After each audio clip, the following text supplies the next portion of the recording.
Bienvenue dans cette expression internetique que je vais mettre sur le site être-humain.net. C'est une vidéo de Que vivent nos relations TV. Et le thème d'aujourd'hui, c'est la communication. Communiquer. Qui était, en même temps je le dis, c'est un excellent, à mon goût, album de Dire Straits. Mais bon, ça n'a rien à voir avec le sujet.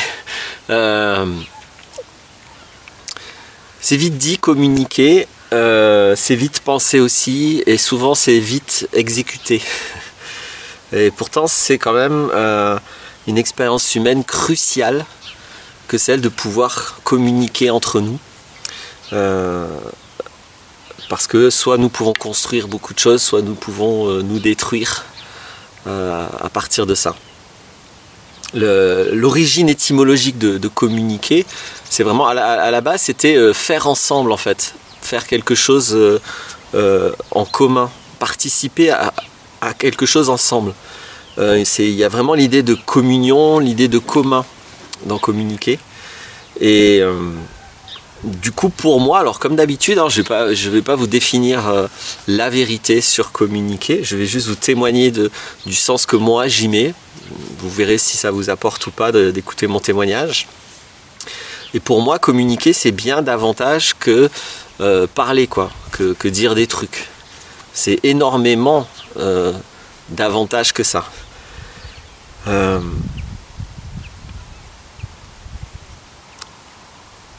pourrait aller jusqu'à considérer d'ailleurs que et il y en a qui considèrent ça, hein, que finalement communiquer ça sert pas à grand chose parce que c'est quelque chose qui est très difficile. C'est-à-dire transmettre uniquement avec des mots quoi que ce soit. C'est une activité qui demande beaucoup de compétences. Et c'est difficile parce que en passant, on n'apprend pas à l'école à communiquer. Il n'y a pas de matière. Il y a les maths, il y a le français, mais il n'y a pas la communication. Et pire que tout, quand à un moment donné, à un certain âge, en tout cas c'était mon cas, on en arrive à parler de communication, en fait on parle de marketing et donc de manipulation. Donc ça n'a rigoureusement rien à voir avec la communication, en tout cas telle que je l'entends. Donc bien sûr que la communication des politiciens, des entreprises, la pub, tout ça, c'est pas de la communication, c'est de la novlangue. Là, on est vraiment dans du diabole. Allez voir la vidéo que j'ai fait sur le diabole pour savoir. Quand je dis allez voir la vidéo, vous tapez Laurent Martinez et diabole, et là vous allez trouver facilement la vidéo. Donc j'ai fait une vidéo pour exprimer c'est quoi un diabole plutôt qu'un symbole. Le symbole va nous relier au réel, le diabole nous sépare du réel. Donc communiquer pour moi, évidemment c'est pas ces choses-là, mais ça n'est même pas le seul fait de papoter, de parler, quoi, et de dire des trucs. Ça suffit pas pour communiquer. Et pour moi la base, je vais peut-être avoir un propos là qui est un peu surprenant, mais vraiment c'est le plus important que j'ai à dire dans cette vidéo. Pour moi la base de la communication, c'est-à-dire qu'est-ce que je dois faire pour apprendre à communiquer. La première chose, c'est d'aller regarder en moi, donc d'aller mettre toute ma conscience intérieurement, donc rien à voir avec la communication dans un premier temps, d'aller mettre toute ma conscience sur quelles sont mes intentions à communiquer, quels sont mes besoins, encore mieux que les intentions, parce que les intentions procèdent des besoins ou des émotions. Donc quels sont mes besoins, quelles sont mes émotions, quelles sont mes intentions lorsque je communique.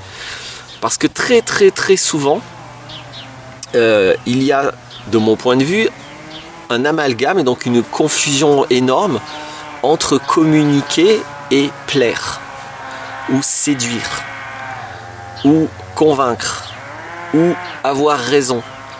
Toutes ces démarches-là, qui peuvent être respectables en soi, hein, c'est pas ce que j'appelle communiquer, simplement. Hein. Je ne suis pas là pour juger ces démarches. Vous comprenez à mon discours que c'est pas tellement, j'ai pas beaucoup de motivation pour ces démarches, mais peu importe. Ce que je veux surtout dire, c'est pas ça c'est mal. Ce que je veux dire, c'est différent d'une expérience humaine que moi j'appellerais communiquer et qui n'a rien à voir. Parce que communiquer, encore une fois, c'est faire ensemble, c'est-à-dire c'est se rapprocher avec la personne ou les personnes avec qui nous communiquons, c'est se rapprocher d'une réalité, c'est la rendre plus complète, c'est être plus conscient, tous les communicants d'une réalité après en avoir parlé, après avoir communiqué sur le sujet, c'est s'enrichir. Donc c'est quelque chose qui construit, ça a un but constructif. c'est pas ni un système de défense pour défendre une opinion ou défendre qu'on a raison.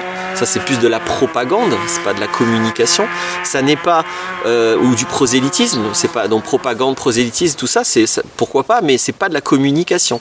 Ça n'est pas plaire ou séduire, parce que quand vous avez l'intention ou le besoin de plaire ou de séduire, le problème c'est que vous n'allez pas vraiment communiquer.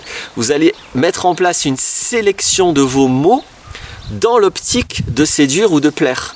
Et ceci n'a plus aucun rapport avec la communication. C'est pas ça communiquer, parce que si vous parlez pour plaire ou pour séduire, ben vous ne direz pas toutes les choses qui correspondent au réel, mais qui peut-être ne vont pas plaire ou ne vont pas séduire. Et donc vous ne communiquez plus. Surtout qu'en général, communiquer justement, soit ça ne sert à rien parce qu'on est tous d'accord et on voit tous la même chose, soit ça va être déplaire, ça va être choquer, ça va être perturbé, ça va être dérangé. C'est ça surtout souvent communiquer.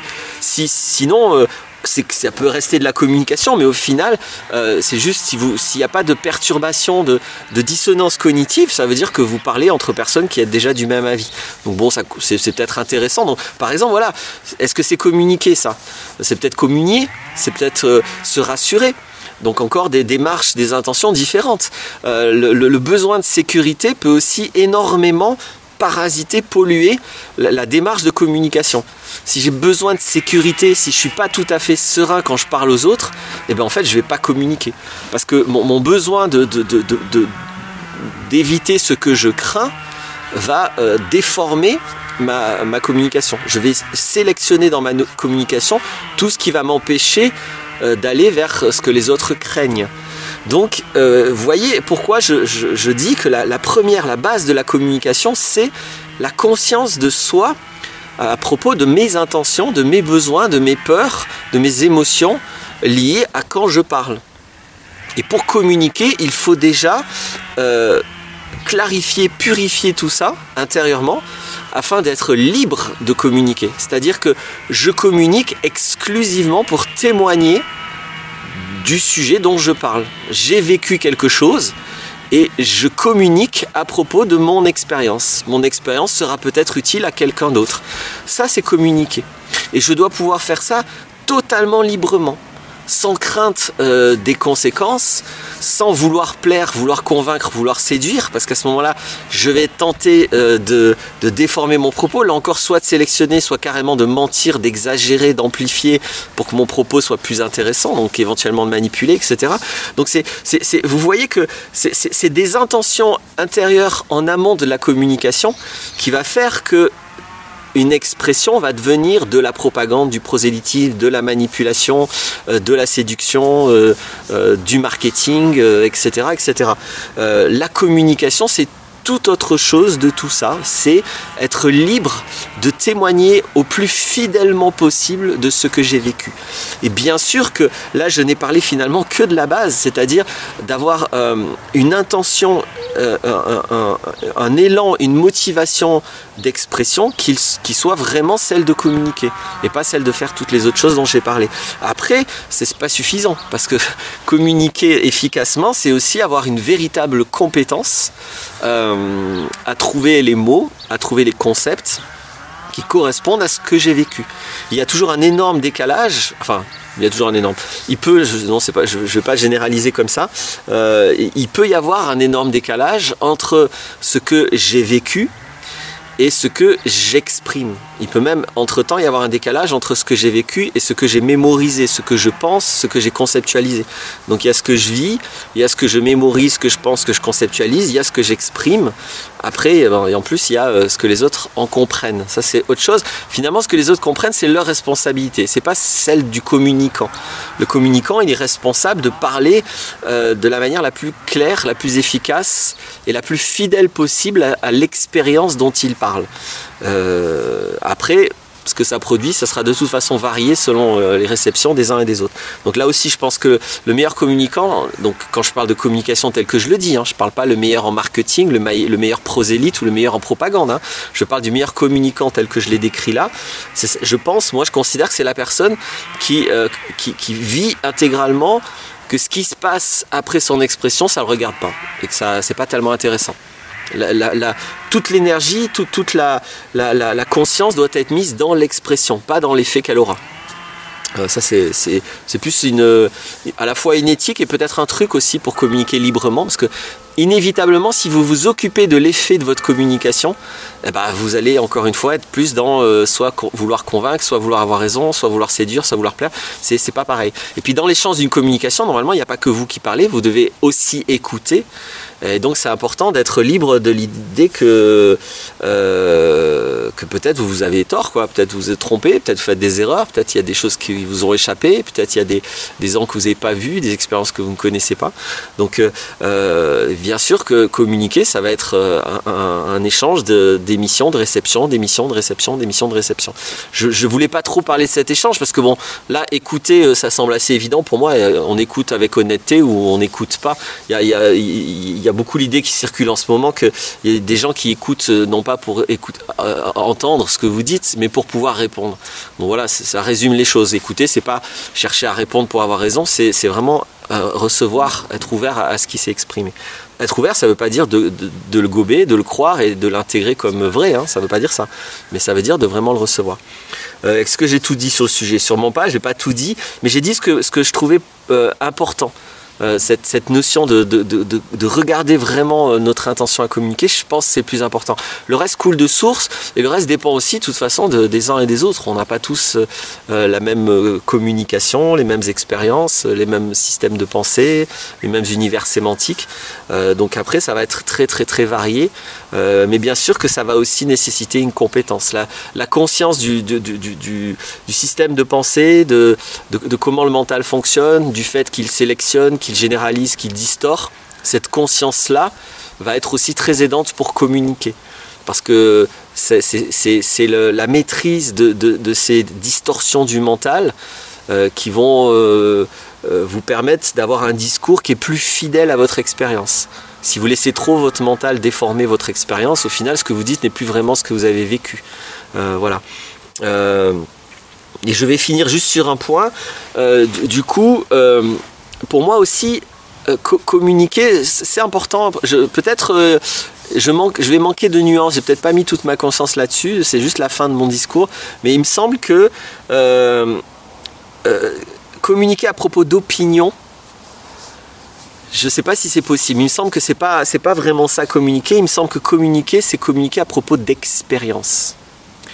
Parce que les opinions, alors ça peut être des opinions issues d'une expérience, hein, ça c'est différent. Mais je veux dire, si la source, si le fondement de la communication n'est pas une expérience vécue personnellement, à ce moment-là, pour moi, c'est pas vraiment communiquer parce que c'est juste répéter des opinions que vous avez lues ailleurs ou que voilà.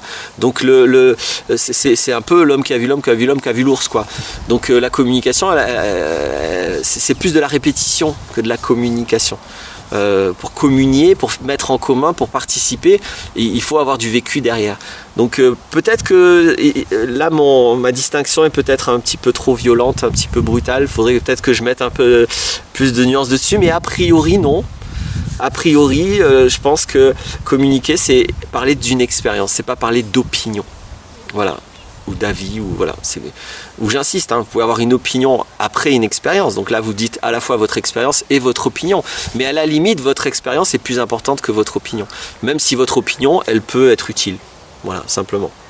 Mais il faut que le fond, ce soit, pour moi, avec mes façons de voir les choses, ce soit une expérience vécue personnellement. Voilà ce que je considère sur la communication.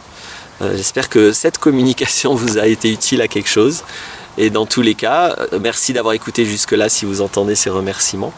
Et à bientôt.